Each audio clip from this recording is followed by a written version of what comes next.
বান্ধবী ললিতা, তোর কোন কোন জায়গায় ব্যথা গো বান্ধবী ললিতা।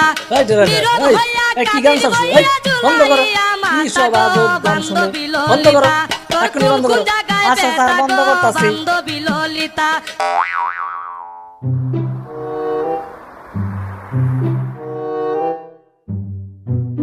আম্মু, আমরা কি এসে পড়ছি? হ্যাঁ, আমরা এসে পড়েছি। আম্মু দেখো, ওই যে সাম্বার মতন একজনকে দেখা যাচ্ছে। আমার মতো? কোথায়? আরে ওই যে, ওখানে তো একটা গরু। ওটাই তো তোমার মতন সাম্বা। গরু আমার মতো মানে?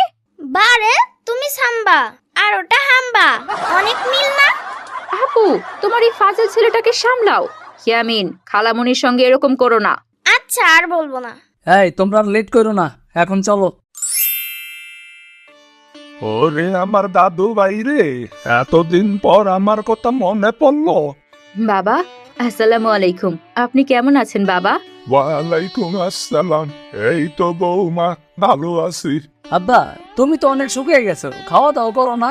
করি তো বাজান, বয়স হয়েছে না, এখন কি আর আগের মতো খাইতে পারি? এইটা কেডা? সাম্বা। সাম্বা আবার কি?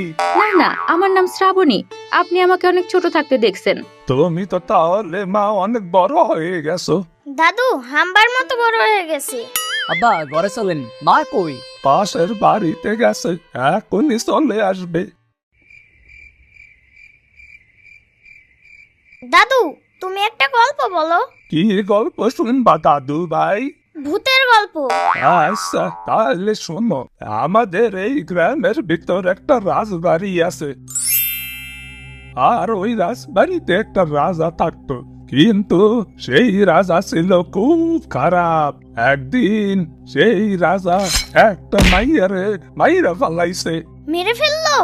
রাজাটা তো খুব খারাপ দাদু। হ্যাঁ দাদু ভাই। তারপর কি হলো? তারপর সেই মাইয়ার নাম ছিল মঞ্জুলিকা। লোকে কয় মাইয়াটা নাকি মইরা গিয়া একটা পেতনি হইয়া গেছে। ওরে বাবারে, ভয় পাইতাছো দাদু? একটু তো ভয় লাগে দাদু। আচ্ছা তুমি বলো।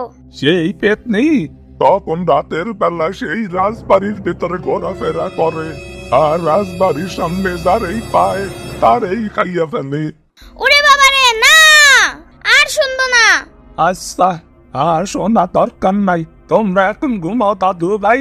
আমি এগুলা বিশ্বাস করি না। এগুলো আবার হয় নাকি? কি জানি, লোকে বলে তাই শুনলাম। আচ্ছা তোমরা যাও, ঘুমাতে যাও।